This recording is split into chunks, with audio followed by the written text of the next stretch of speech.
is Good Morning Indiana, working for you. It is Tuesday, July 28th, and right now on Good Morning Indiana. Each sport is going to have a different risk and a different understanding. Only on RTV6 this morning, we continue our conversation with the White House Task Force member, Dr. Deborah Birx. Hear what she has to say about students returning to sports this fall. We're going to see mass evictions, and if we're not addressing that across the board, Indianapolis is going to have a problem that we've not seen before. Leaders in Indianapolis say the pandemic has created a gap in services for homeless residents. Working for you, details on the city's plan to address their needs. I think we're hopeful that these new measures will help to slow the growth of the virus. Face coverings are now required in the public places statewide, and places like Marion County have taken a step back on reopening businesses. This morning, we're talking to an expert at the Regan Street Institute about if and when we could see results from these measures. Welcome to Good Morning Indiana on this Tuesday. And Lauren, Todd says it is the perfect day to play some golf. So here at the official RTV6 living room, I have loaded up the cooler with some water and adult beverages. I'll be taking your sandwich orders by text. So just keep that in mind for the next hour or so. Well, that sounds pretty good, Raphael. And I know Todd was planning to go golfing after the noon show today. So I guess now we just need the invite to come along. Well, Raphael, I'm on, Todd. glad you just volunteered to be my caddy. So you can carry my clubs for me too around the golf course. So, but it will be a great day to. It'll be a great day to golf. It'll be a great day for a bike ride, a walk, going to the pool, anything you want to do outside. You're going to be in tip-top shape later on this afternoon. This morning, we're still dealing with a little bit of humidity out there and a little bit of patchy fog. This camera we've been watching throughout the morning right now, locked in with the cloud cover, but these clouds are moving pretty quickly, and we will see these visibilities fluctuate a little bit. Zero visibility right now in Sheridan, about a half a mile in Frankfort, 3/10 of a mile in Lafayette. So Gas City is down below a mile as well. So it does impact some of our interstates across the area. So especially on those interstates where you're going at a little bit of higher rate of speed, make sure you just give yourself some extra time if those are in your plans here this morning. You notice the clouds are clearing out. The good news is the sun is getting ready to come up. Sunrise officially not for another half hour or so, but the sun will burn any fog that is out there off very, very quickly. The cooler, more comfortable air mass is in the process of working its way in. 60s and 70s right now, and temperatures will climb eventually up into the 80s later on this afternoon, with highs eventually up to about 86 degrees. So a very seasonable day. But the big take from the forecast today is the humidity levels will be dropping throughout the day, and by this afternoon, Lauren, it is going to be very, very comfortable. All right, that's great news, Todd. Thank you so much. Let's take a look at your commute at this hour. This is south of the downtown area on I-65, a view near Keystone Avenue, where you can see crews are already out there early this morning working on that bridge project that's in the right lanes, blocking the northbound side. So the northbound side, as we've been mentioning, is moved over, a big traffic shift over to the southbound side. Southbound lanes restricted a little bit as well. So just keep that in mind. The exit ramps and entrance ramps remain open throughout the duration of that long-term project. New from overnight, police are investigating a shooting outside of the Marathon gas station on Indy's northwest side. Police tell RTV6 that a man arrived at the hospital with multiple gunshot wounds in the chest and abdomen around 10 last night. He is listed in critical condition, and police say the shooting happened outside of a gas station near Lafayette Road and Tibbs Avenue. The victim was driven to the hospital by another person, and the shooter fled in a car. Police have not released any other information about a suspect at this hour. Lauren, in Hamilton County, 2 people are dead, 1 injured, and still so many unanswered questions after a shooting in the Spring Creek subdivision in Carmel. Let me take you to this neighborhood. Police said the shooting happened at multiple places throughout that neighborhood. The gunfire killed 1 victim and the suspect. Now this morning, another victim is recovering from their injuries. A Carmel police officer, we're told, responding to the shooting, fired their weapon. However, it is not clear if the officer killed that suspect. This morning, police have not released what led up to all of that gunfire. The time now is 6:05, and less activity in downtown Indianapolis due to the pandemic is making clear a very serious problem, Lauren, and that is the problem of homelessness. And Raphael, we know our Alyssa Donovan is joining us live this morning from Monument Circle. Alyssa, tell us about how the city is working to address this growing issue. And you know what, Lauren, Monument Circle is one of those areas that people may have noticed that homeless issue on the rise here in downtown Indianapolis. And that's why the city has come up with a plan. They announced a plan to provide housing and health services to those experiencing homelessness in our community. City leaders say the pandemic has created a gap in services for Indy's homeless residents. It's led to temporary closures of shelters like the Rubin Engagement Center, where social distancing isn't possible. Homeless neighbors are not new to downtown, but a decrease in activity because of the pandemic is highlighting the number of people who have nowhere else to go but the street. Members of the Alliance for Homeless Transformation fear the past 5 months have been only the beginning of a massive problem. Right now, we have 15,000 homeless in Indianapolis. Once the moratorium on evictions comes, you will probably see 60 to 70,000 homeless in Indianapolis because individuals are out of work and then have no way to pay their rent because they didn't have the funds before. Part of the city's plan to address homelessness in the community includes partnering with the Rubin Engagement Center, the shelter, also known as the REC, and together they will be working with several other organizations to provide alternative housing to those who are homeless in our community. They will be using hotel rooms for that. Reporting live, Alyssa Donovan, RTV6. Alyssa, thank you so much. It is a milestone that no one wants to see. Our state has reached nearly 63,000 cases of COVID-19 since this pandemic began. Here are the latest numbers from the state. The Indiana State Department of Health is reporting 561 new cases of the virus. Those numbers came in on Monday.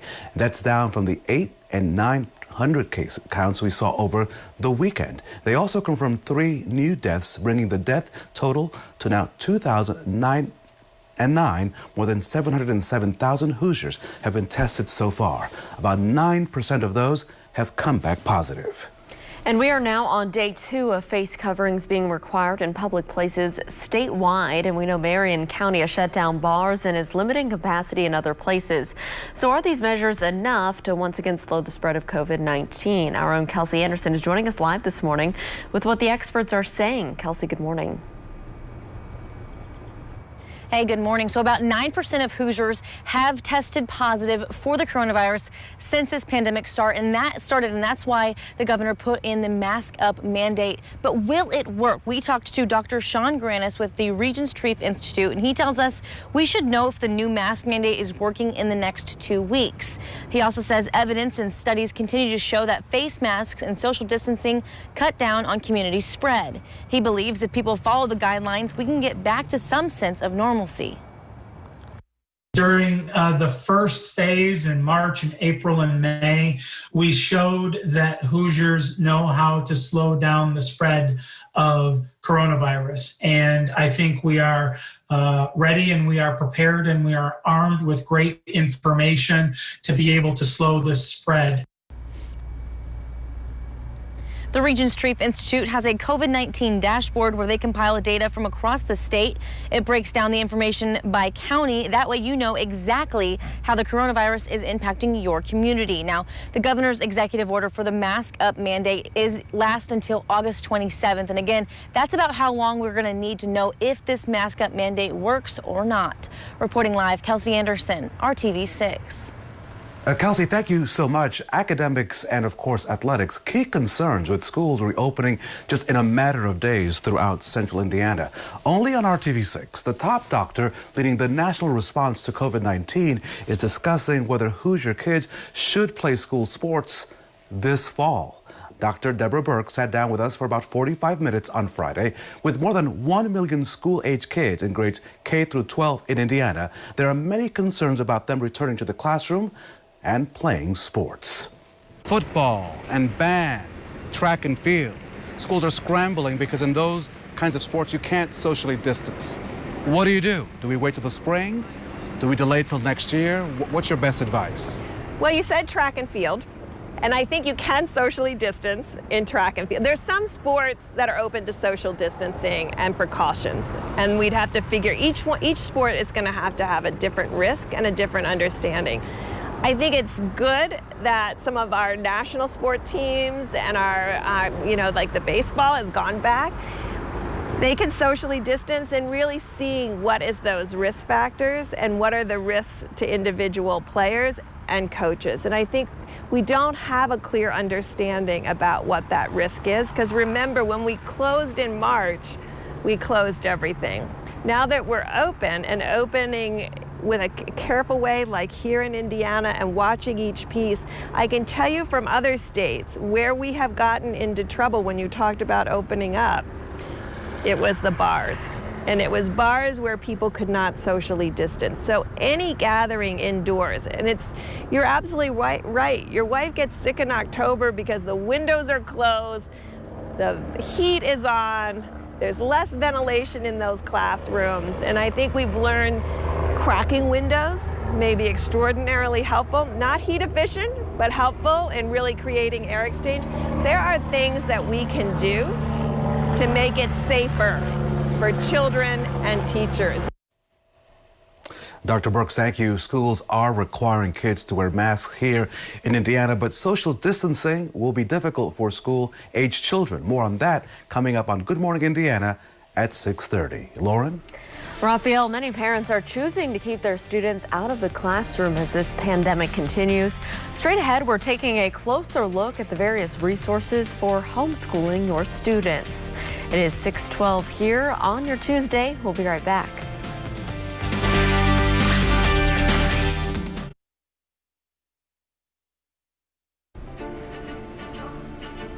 Welcome back to Good Morning Indiana, a new school year, and parents are asking a very key question, Lauren. What am I going to do with my child? And so WRTV6 is working to make sure that you have the tools and the information that you need to help your child return safely to school, if that is your choice. And we do want you to know that there are a lot of options for families to choose between this year. There's traditional school, e-learning, virtual charter schools, even homeschooling, which we're learning is a very unique choice from the others. So I think what's good for parents is just simply to know that there are options. Zach and Megan Duke are living in the Center Grove School District with their 3 kids, Malia, Natalie, and little Judah. Zach is a missionary, Megan a stay-at-home mom and music artist.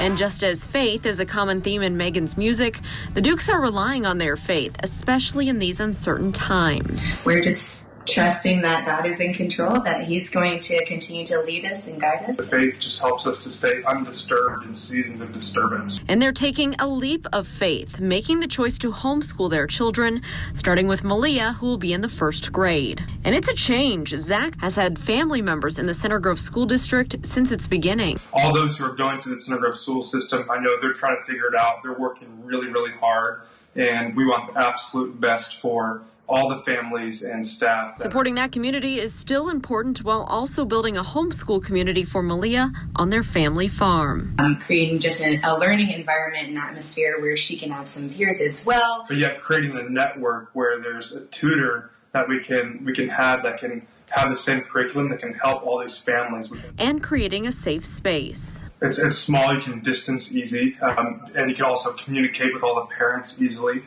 And this will be out on the farm, and so there's going to be, they can go out and be in nature, they can play outside. Zach and Megan spent a lot of time researching homeschooling, but many parents right now may be just looking at this as an option for the first time. And maybe now they feel empowered. Some of them maybe feel pushed. Tara Bentley is the executive director for the Indiana Association of Home Educators.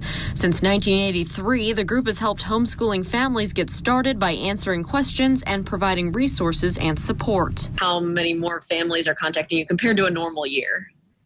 We have seen such a huge spike that I don't even know that we've had time to collect all the numbers. There's still confusion in the age of COVID-19 as to what is homeschooling. We have legal requirements that are based on our definition, how we're classified. So it's really important that people do understand the differences. By definition, homeschooling in Indiana is non-public and non-accredited. Parents report attendance to the state and agree to provide an equivalent education, but the state cannot define that, so there's a lot of freedom. We look at what the public school is doing maybe as a template, but we are free to decide what that actually looks like. Bentley says that homeschooling allows parents to customize education to meet the needs of the child, but there are many challenges. Even our homeschool community is overwhelmed with how will they meet in a way that they used to. You know, we all hate the term a new normal. I would say it's not normal in any circumstance. And so you have to give yourself grace no matter what choice you make. And for Zach and Megan, being supportive of all choices is important as we navigate this coming school year. Giving grace to ourselves and grace to all the other families where we're just trying to figure this thing out. So if you are homeschooling temporarily due to COVID-19, Bentley does recommend that you try it for the entire school year so you can better get in the flow. If high schoolers want to graduate with their local school, she says you do need to be working closely with your local school district on the requirements for that. For a link to some free resources for homeschooled families, you can click on this story at theindychannel.com. It is time now for a check of our forecast on this Tuesday. A great day to get outside later today, Todd. Absolutely, Lauren. In fact, I encourage you to get outside. You know, yesterday we dealt with the heat and the humidity before those storms rolled in. And then obviously throughout the evening hours, you couldn't go outside with all that lightning and some of those severe thunderstorm warnings that were around. Here's a live look from downtown off to the west. And we've been watching this camera all morning long, but it's been absolutely terrific for you as we've been able to see way off in the distance like we can now. And sometimes it's been locked in with the cloud cover. Just shows you how quick things are changing here this morning as we're still in the process of dealing with this cold front moving through central Indiana. Now to the north where the skies have already cleared, we've been dealing with some visibility issues from Lafayette through Frankfort down into Sheridan, northern portions of Boone County as well. Once you get north of the Lebanon area, visibility has dropped a little bit here in the metro area, but 7 miles is still not bad. Where the fog is settled in, it's where the temperatures are a little bit cooler. 63 in Peru, 64 in Lafayette, compared to 70s still in Bloomington as well as Bedford. I think most of us probably will fall into the 60s here this morning once the front goes through the entire area. But now that the skies are starting to brighten and we're only a little ways away from sunrise, temperatures shouldn't drop off much more. What will drop, though, is going to be the humidity, and that's a good thing. I just went outside and it is still very, very muggy out there currently, but the humidity will fall throughout the day. By the time we get to the afternoon hours, you see by 3 p.m. a dew point of 60 degrees and then 61 at 6 p.m. Those are very, very comfortable numbers, and that's where you want to be. So it's going to turn into a very, very nice day for us. Just got to be a little bit patient. There's the last of the departing cloud cover down to our south. All the rain now is off to the east, and high pressure is going to build in for the day today and also for the day tomorrow. Sunny skies by this afternoon, temperatures into the low to mid 80s. A great Tuesday for us. If you have plans this evening, you are in absolutely terrific shape. Sunset is at 9:02. At that point, temperatures falling back down into the 70s. Tomorrow morning, all of us will be in the 60s with a mainly clear sky. It'll kick off a nice Wednesday for us as well with temperatures that'll be a little bit warmer tomorrow. We'll be in the mid to upper 80s for your afternoon highs, but still plenty of sunshine and a still low humidity across the area as well. And then looking ahead, things do get a little unsettled Thursday, Friday, Saturday. Storms come back into the forecast with temperatures that will be running a little bit cooler as well.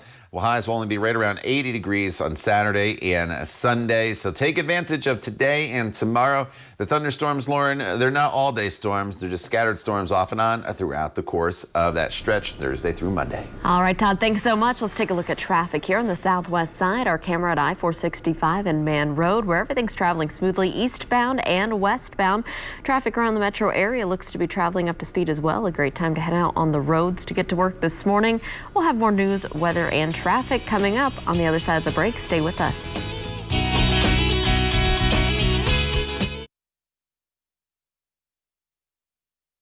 Welcome back. It is 6:25 here on your Tuesday. Raphael, it's time to talk about what is trending at 6. Lauren, I think you and I could do this. Okay. Post-COVID-19, there's an air school out in Greensburg. I think you and I, with a GoPro, can just jump out of a plane, do a little skydiving. I don't know about that. Listen. Here is going to be your inspiration. Okay. A 99-year-old California woman is now in the record books as the world's oldest flight instructor and pilot. Robina Asti gave her final flight lesson on Sunday at Riverside's California's municipal airport.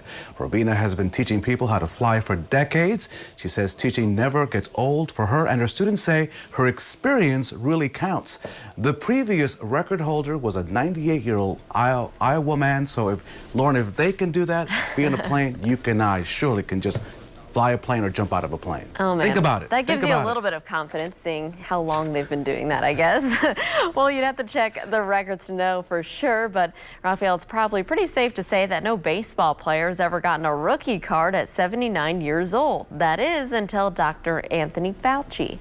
The graphic artist up in Chicago designed 10 baseball cards inspired by the nation's top infectious disease expert. David Stokes says he was inspired by Fauci's leadership during the COVID-19 pandemic. There he is. He is worthy of those cards. He's someone who's also very worthy of all praise this morning. A good morning to Sergeant Julie Kessenberry with Columbus PD. Julie is our hometown hero on this Tuesday. She was recently named the 2020 School Officer of the Year by the National Association of School Resource Officers. She currently serves Columbus East High School and Fadrea Elementary School there in Bartholomew County. We thank her and all for their service. Now time to check your forecast with our very own TK. Good morning, sir. Raphael, good morning to you. Good morning, everybody. Happy Tuesday. Yesterday, kind of a rough day with first the heat and humidity and then the storms in the forecast. Today is going to be much better. We're starting off, as you see, with a little bit of cloud cover and temperatures that range from the mid-60s to the north to right around 70 in Indy to 73 in Bloomington. But things will get much better as the day goes on. Some visibility issues to the north with some patchy dense fog from Gas City to Fairmount to Sheridan to Frankfort to Lafayette, where all the visibilities are down below 1 mile. But the fog will burn off once the sun comes up. The clouds will burn off as well, and we're left with mostly sunny skies. Later on this afternoon, temperatures in the mid-80s. But I think the big take from the forecast today, or the thing you'll notice the most, is throughout the day, the humidity is going to drop. So even though we're pretty seasonable in the mid-80s and it's a warm afternoon, it's going to be very, very comfortable. All right, Todd, thank you. So U.S. officials say not to plant any mysterious seeds that may arrive in the mail. We mentioned this story yesterday, and we want to break it down a little bit more for you. And so our consumer reporter, John Matarese, has more on where the seeds are coming from and why they're being sent. More and more homeowners are receiving strange, unexpected packages in the mail, often sent directly from China. And some people are freaking out.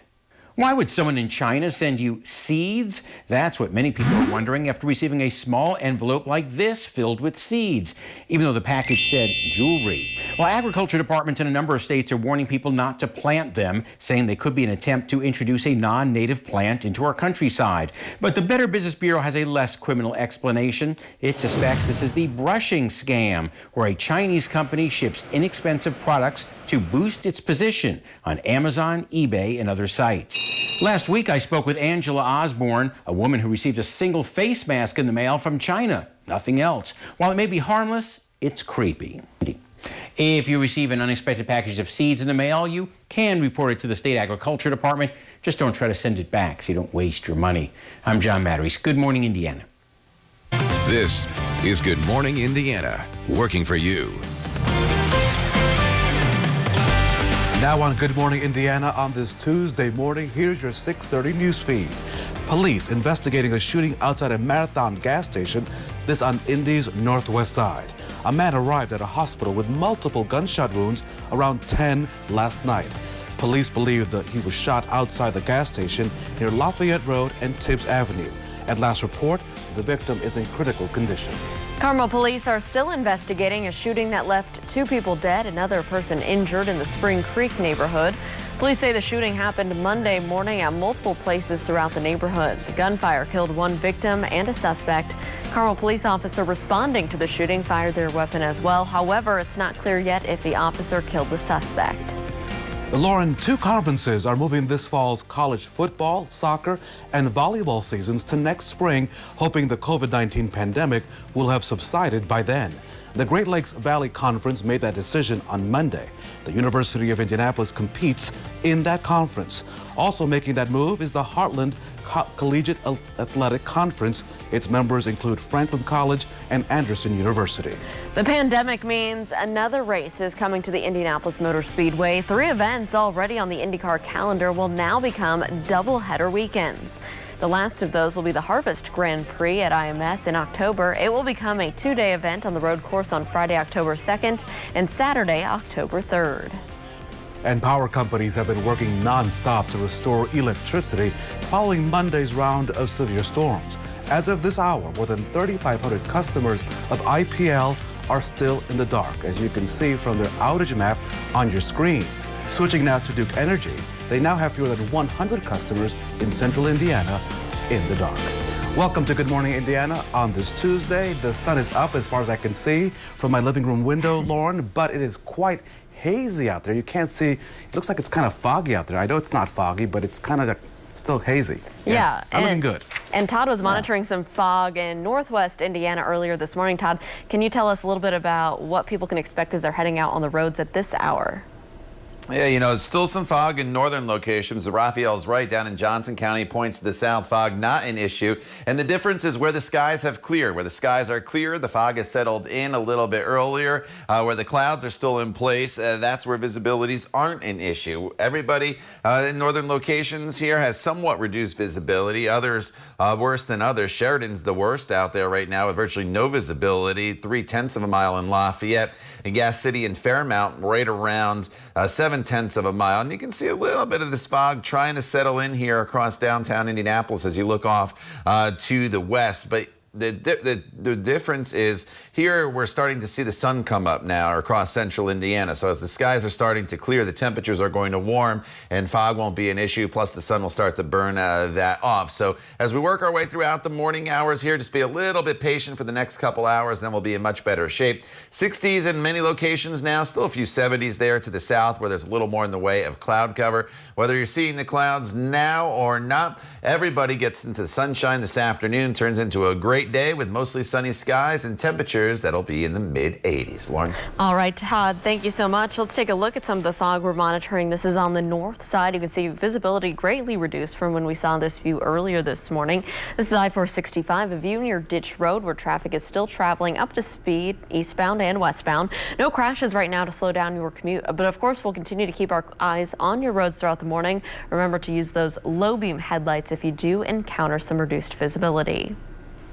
Lauren, in the news this morning, with the growing presence of homeless individuals and families calling downtown streets home, this is becoming a big concern for many here in Indianapolis. Raphael, we know with moratoriums on evictions set to expire this week, that problem is only expected to grow. And so we want to go out to Alyssa Donovan now for more on what the city is doing. Alyssa. Good morning. And some people we spoke to say the issue seems more prominent right now, and they are blaming the pandemic. The city leaders are hearing those concerns as well, which is why they've come up with a plan to help those who are homeless in our community. Now, on Monday, the city has announced a plan to provide housing and health services to Indianapolis residents who are experiencing homelessness. The city says the pandemic created a gap in services for the city's homeless population, leading to the temporary closure of shelters like the Rubin Engagement Center, also known as the REC, where social distancing isn't possible. The city is now partnering with the REC and several organizations to use hotel rooms as an alternative for people experiencing homelessness. And the plan, a relief for some business owners on the circle. Not only do we have a big homeless issue, we also have the COVID situation. And unfortunately, our homeless friends do not practice social distancing. And it becomes very difficult. So when somebody comes to sit at one of our tables here and somebody's hanging over them, that becomes an issue for people feeling comfortable and safe. Homeless neighbors are not new to downtown, but a decrease in activity because of the pandemic is highlighting the number of people who have nowhere else to go but the streets. And we did talk to members of the Alliance for Homeless Transformation. They say they are concerned that this issue is going to rise, that there's going to be more people becoming homeless in our community when that moratorium on evictions ends. So they are concerned for that. Reporting live, Alyssa Donovan, RTV6. Alyssa, thank you. At 6:35, we want to turn now to the latest on the coronavirus in Indiana. We'll know at noon today whether yesterday's downturn in new cases could be the start of a new trend, or maybe it's simply a lag in reporting times that sometimes happens following the weekend. Yeah, we are always watching those numbers for you. So let's take a look at the latest data from the State Department of Health. Here's a closer look at those numbers, Lauren. There were 561 new coronavirus cases confirmed in our state. That brings the total number of cases to nearly 63,000. 3 more Hoosiers have died from complications from the virus. That brings the total number of deaths to more than 2,700. A closer look at all the numbers. Indiana's hospitals appear to be in better shape when it comes to capacity than some other states where outbreaks are more severe. More than 46% of Indiana's ICU beds are still available. That's up slightly from the previous day. COVID-19 patients are using 12% of those beds, and nearly 84% of the state's ventilators are also available this morning. And we are now on to day 2 of face coverings being required in public places statewide. In Marion County has shut down bars and is limiting capacity in other places. But are these measures enough to once again slow the spread of COVID-19? Our own Kelsey Anderson is joining us live this morning with more on what the experts are saying. Kelsey, good morning. Hey, good morning. So last week when the governor announced this mask up mandate, he said he's putting it in place because Hoosiers are being tested positive for the coronavirus at a higher daily rate. But will this mask up mandate work? Dr. Sean Granis with the Regents Treif Institute tells us we should know if the new mask mandate is working in the next 2 weeks. He also says evidence and studies continue to show that face masks and social distancing cut down on community spread. He believes if people follow the guidelines, we can get back to some sense of normalcy quicker. I think we're hopeful that these new measures will help to slow the growth of the virus because, of course, as we all know now, and we can watch the data on a daily basis, we're seeing an increase in that test positive rate, which is concerning. The Regents Treif Institute has a COVID-19 dashboard where they compile data from across the state. It breaks the information down by county. That way you can know exactly how the coronavirus is impacting your community. Now, the governor's executive order is signed through August 27th, and that's again about how long it's going to take for us to know if this mask up mandate works or not. Reporting live, Kelsey Anderson, RTV6. Kelsey, thank you so much. Plans to reopen schools remain flexible, as you know, as health officials keep a close eye on those numbers that Kelsey was talking about. Only on RTV6, we sat down with Dr. Deborah Birx. She's one of the top doctors on the White House Coronavirus Task Force. Now, we know that your child's health is a top priority every day, especially during these times. So we had many questions, especially if this was really the right time to open schools, considering the spike in COVID-19 cases. My wife's a kindergarten teacher. Yes. Before COVID-19, sometime in October, she would come home sick with some sort of cough or cold. She has the cutest kids in America. The cutest kids in America. But those classrooms are petri dishes for illness. Knowing that, Doc, how can then we make sure that those classrooms are safe for those teachers, staff, moms, dads, daycare providers? How does that really work when we already know, the science tells us, that those classrooms are petri dishes? Well, I've been encouraged to hear from daycare providers in different parts of the United States where they have been caring for essential workers and emergency first-line workers from the beginning. And they've been able to create safe environments. Now, it's different, and I've heard them talk about how they've spaced children in their arrivals and spaced them in their dismissals, and they haven't had to deal with buses and other issues like that. I think we can learn from that. We can learn where is the where are the most problems? And that's what's in the CDC guidelines. Where do we have to most protect the children? And I think what people are learning about is how to disinfect the bathrooms, how to disinfect the classrooms, and really how to social distance children. The risk will never be zero. The question is, can we protect those who need our protection to make sure that they don't get infected? And can we create early warning systems where you can have and find out, well, this one classroom has COVID, but all the other classrooms, there's no children with COVID. Thank you to Dr. Burks. She tells me that she can't guarantee that children won't get COVID-19, just like she can't guarantee that they won't get the flu when flu season begins later this year. Tomorrow we'll talk about vaccines as well as testing. That and much more coming up right here on Good Morning Indiana. Lauren? Raphael, as the school year does get closer, what happens if you or your child do get sick and you need to quarantine? Next, we'll take a look at some of the back-to-school questions we've never had to answer until this year. It's 6:40. Stick around.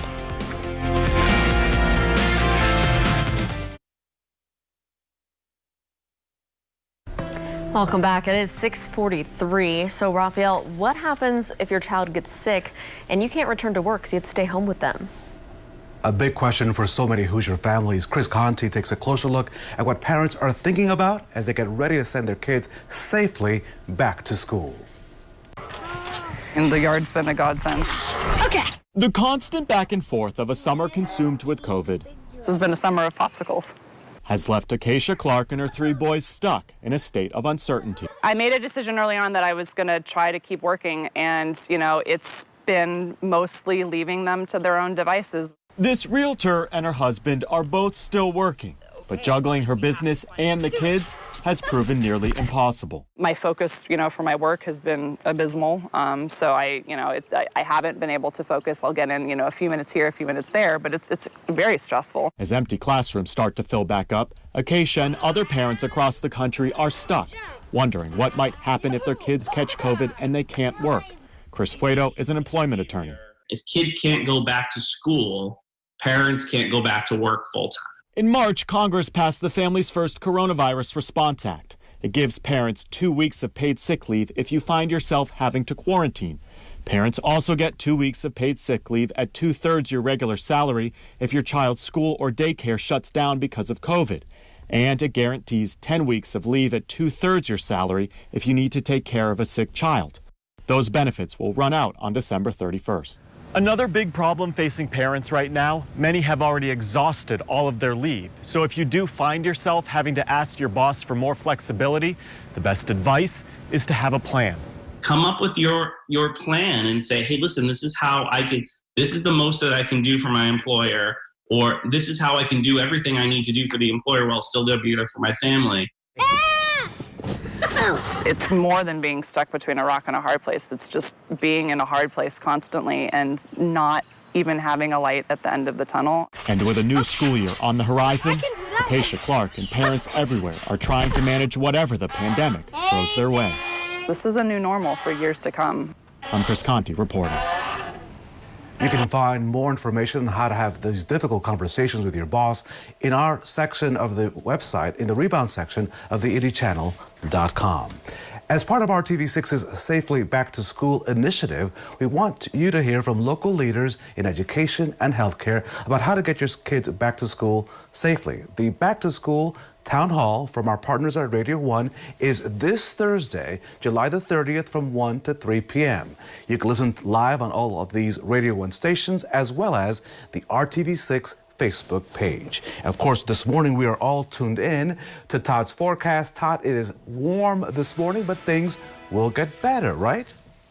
Yeah, the humidity levels are going to drop, so that's the thing you're going to notice the most, I think, throughout the day today as temperatures eventually climb into the 80s. Here's a live look outside right now, and kind of a pretty picture. What you see off in the distance is obviously some clear sky up here, but you also notice the layer of fog that's kind of settling in across parts of central Indiana. So for some of you, you're dealing with some minor visibility issues. For others, the visibility is not an issue this morning, just really kind of depends where you are, but by the time we get to about 9 a.m., everybody should be mostly sunny across the area with temperatures that'll be climbing up into the 80s. the humidity levels that will be dropping, so it turns into a great day. We'll talk more about your extended forecast for you coming up in just a few minutes. Stay with us. We'll be right back.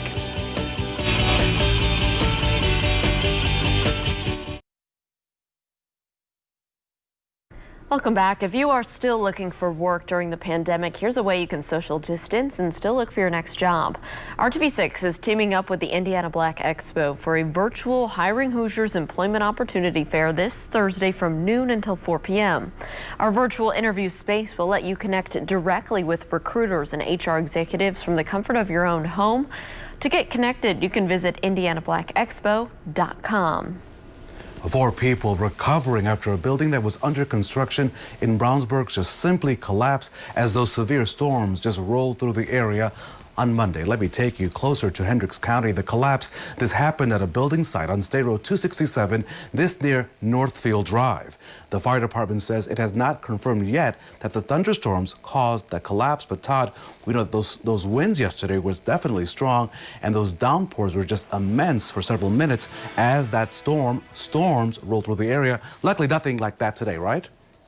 No storms in our forecast today, but yeah, you're right, Raphael. We had several severe thunderstorm warnings yesterday, so that means winds over 58 miles per hour. We had the heavy rain, we had the lightning, and that brought an end to that very warm and humid air mass that we were in. Temperatures yesterday all the way up to 91 with heat index values in the triple digits. I know it's still a little muggy out there right now, but it will get much better as the day goes on. One of the issues we're dealing with right now is some visibility issues.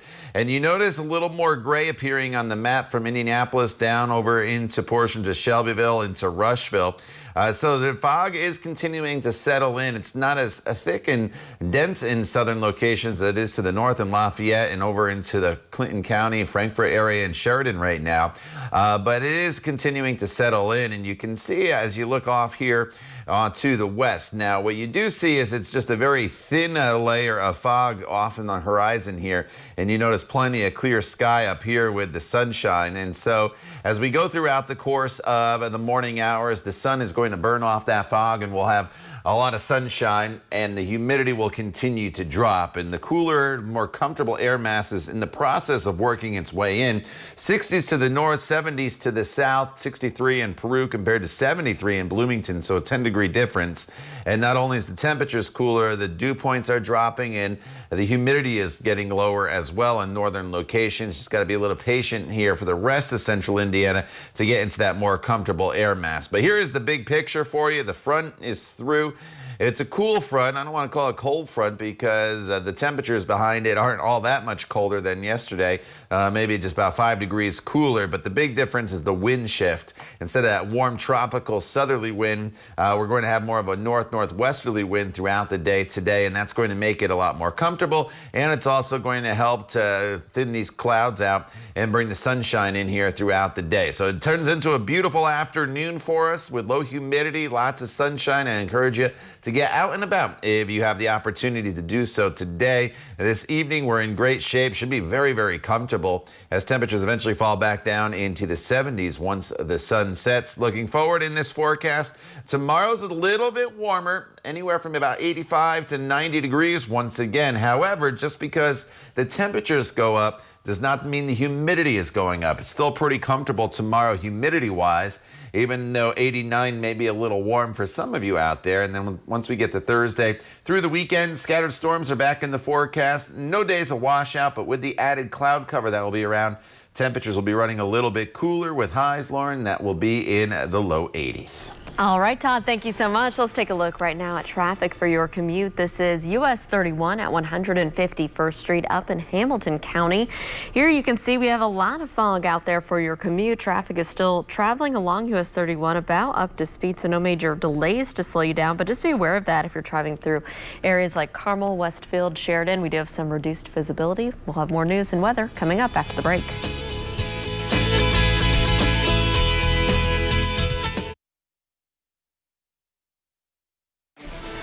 The team welcomes you back to Good Morning Indiana, and we are waiting at this moment for a big change, Lauren, in the forecast. That's right, and right now you can see some fog up on the north side. That's kind of where we've been seeing the reduced visibility so far this morning, Todd.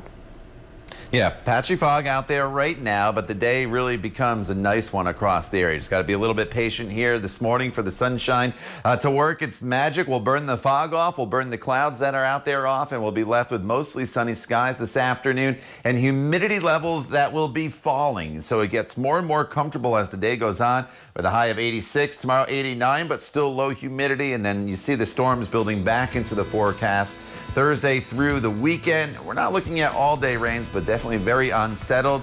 Temperatures a little bit cooler with highs in the low 80s. Todd, thank you, and thank you for joining us. We're back here in 25 minutes and all throughout Good Morning America. Have a great Tuesday.